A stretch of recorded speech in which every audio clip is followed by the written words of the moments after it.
किस देव के बोलावे ले 25 में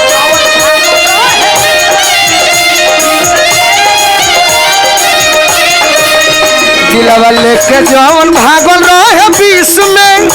किस देव के बोलावे ले 25 में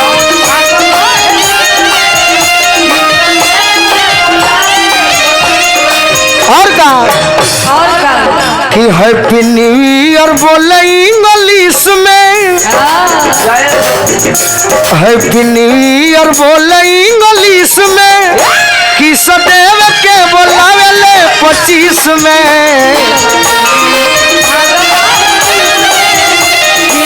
और का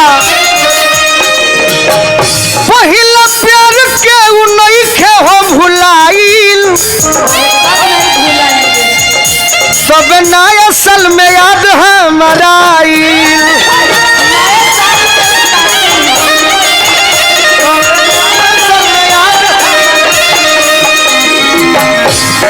दीदी बोलिए गोलू राजा जी कि छुपे चोरी बारू मिल के कोशिश में 2 साल बाद पूरा शादी करेंगे छुपे चोरी भी मिल के कोशिश में कि सदैव के बोलावे ले 25 में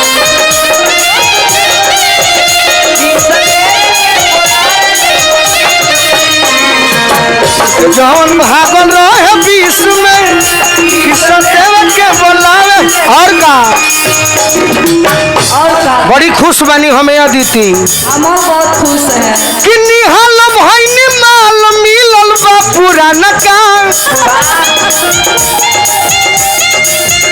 सुखल डाढ़ फिर से बिग देलस पान का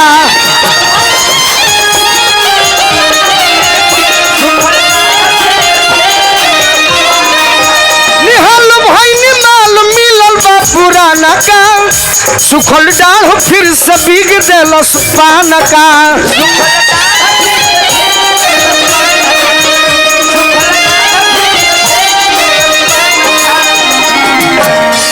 बड़े जोखमी जितेंद्र गौर 20 में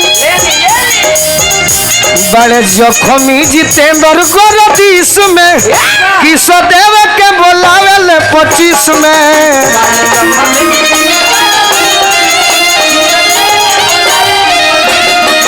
बड़े जोखमी जितेंद्र गौर 20 में किस देव के बोलावे ले 25 में और का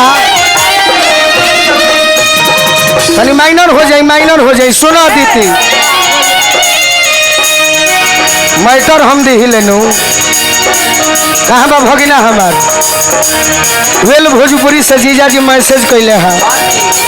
हमारा के छोड़ देलू पागल के हाल में नया साल में